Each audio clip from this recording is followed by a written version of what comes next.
이번엔 바위가 가위를 이길까요? 아니면 보가 바위를 이길까요? 이번이 한 달 동안 집안일을 피할 수 있는 마지막 기회예요.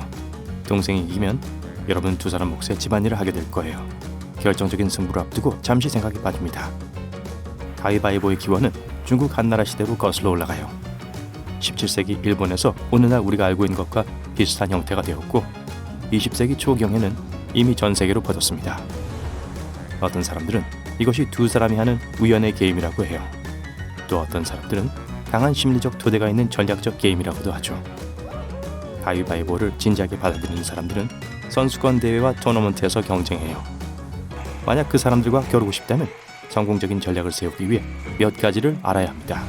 이 게임의 이면에는 어느 정도의 개연성과 기본적인 심리학이 존재해요. 인간은 어느 정도 예측이 가능하기 때문에 우린 종종 동전 던지기나 게임이 시작되기도 전에 결과를 예측할 수 있어요. 가능한 시나리오는 4가지예요. 무승부, 바위가 가위를 이기는 경우, 보가 바위를 이기는 경우, 그리고 가위가 보를 이기는 경우죠.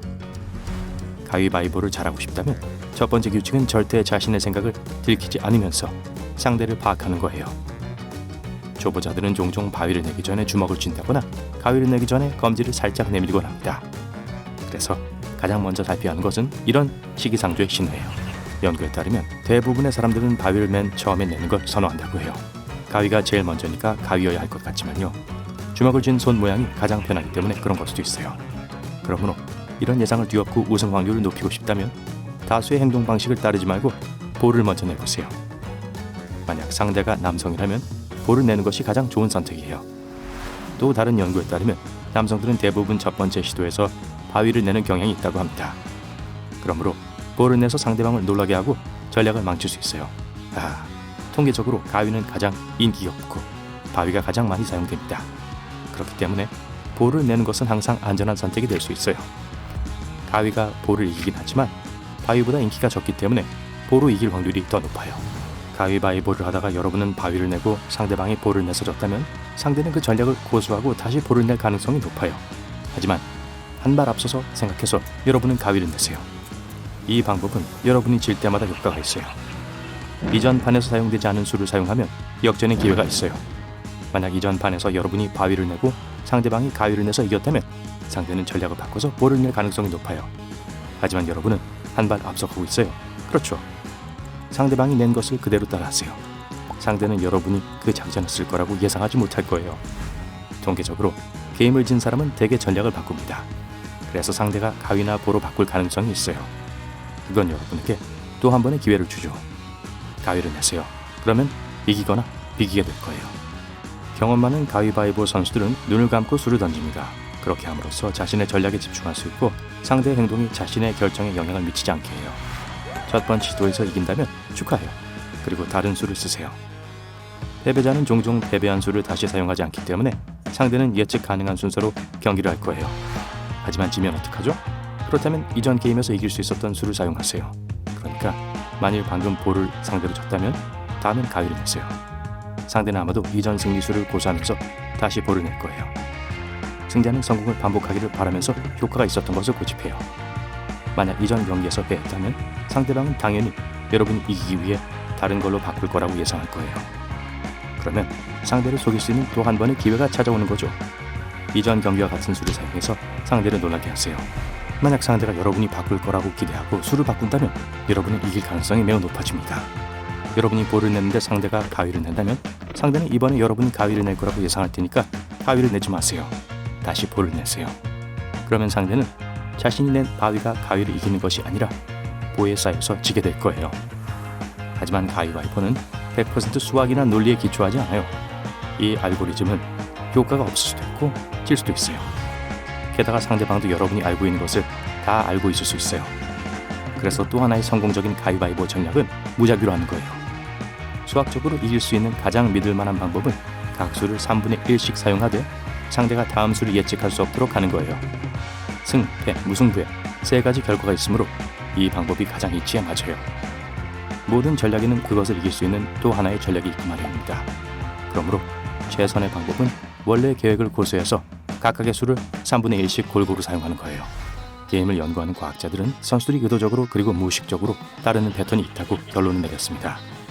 게임 이론에는 조건부 반응이라고 알려진 것이 있어요. 승자는 성공을 가져다 준 선택이 다시 효과가 있을 것이라고 확신하고 고수하는 반면 패자는 더 나은 결과를 바라며 전략을 바꿉니다. 중국 항저우의 게임 이론 연구원들은 360명의 학생들을 대규모 실험에 초대했어요. 학생들의 임무는 짝을 지어 가위바위보를 300라운드 하는 것이었어요.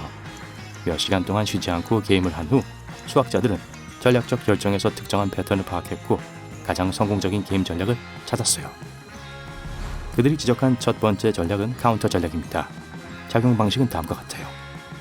여러분은 가위를 냈어요. 상대방이 바위를 내서 이겼습니다. 그러면 여러분은 다음에 무엇을 낼까요? 한 발 앞서 생각해서 볼을 내요. 상대방이 다시 이기고자 하는 마음에 또 바위를 낼 거라는 계산 때문이죠. 미러링은 쉽게 이기도록 도와주는 두 번째 게임 전략입니다. 여러분이 가위를 내서 볼을 이겼어요. 상대는 여러분이 또 가위를 낼 거라고 생각할 거예요. 대신 상대가 이전에 사용한 수를 따라해서 깜짝 공격을 하세요. 이 전략은 수학과 심리학을 결합한 거예요. 오늘 이론은 이걸로 충분해요. 다시 거실로 돌아가서 여러분은 마음을 바꿔서 원래 계획했던 바위 대신 볼을 냅니다. 동생은 바위를 내고 여러분이 이겼어요. 동생이 예상하지 못한 수였죠? 동생은 계속 더 하자고 우깁니다. 여러분은 게임을 좀 더 재밌게 할 방법을 제안해요. 예를 들어 말레이시아에서는 가위 대신 쇠를 사용해요. 5손가락의 끝을 부리처럼 모아서 만들어요. 변 손바닥은 보가 아니라 물이라고 해요. 바위는 그대로 바위예요. 물이 바위를 이기는데 돌이 물에서 가라앉기 때문이죠. 새는 물을 마시기 때문에 물을 이겨요. 바위는 새를 맞출 수 있기 때문에 새를 이기죠. 인도네시아 버전엔 엄지를 살짝 들어서 만든 코끼리, 쭉 뻗은 검지인 인간, 그리고 새끼손가락을 뻗어 만든 개미가 있어요. 코끼리가 사람을 이기고 사람은 개미를 이기고 힘센 코끼리는 개미를 무서워해요. 여러분과 동생은 게임에 푹 빠져서 더 많은 사람들을 참여시키기로 했어요. 친구 10명을 초대해서 인간 가위바위보를 합니다. 두 그룹을 나누어 각 수를 어떤 포즈로 표시할까를 결정해요. 그래서 모든 사람이 몸을 구부려 무릎을 끌어안고 공처럼 구르는 걸 바위로 정해요. 가위는 모두 다리를 어깨 높이로 벌리고 팔을 들고 양손을 머리 뒤로 하고 서는 거예요. 보는 바닥에 납작하게 눕는 거예요. 한 그룹의 모든 멤버가 1라운드 첫 번째 경기에서 같은 자세를 취합니다. 두 번째 그룹의 멤버들은 동시에 선택한 포즈를 취해요. 규칙은 같아요. 바위가 가위를 이기고 가위가 볼을 이기고 볼은 바위를 이겨요. 이렇게 큰 그룹의 경우엔 5라운드가 적당해요. 게임이 지루해지면 언제든지 테마를 정할 수 있어요. 가위바위보를 가장 좋아하는 영화나 책의 주인공, 학교, 스포츠팀으로 바꿀 수도 있어요. 모두들 게임에 정신이 팔려있는데 가위바위보를 해서 승률이 100%인 로봇에 대한 이야기를 듣게 됐어요. 장케는 일본어로 가위바위보를 뜻하는 이름을 가졌어요. 고속인식과 반응을 사용해요.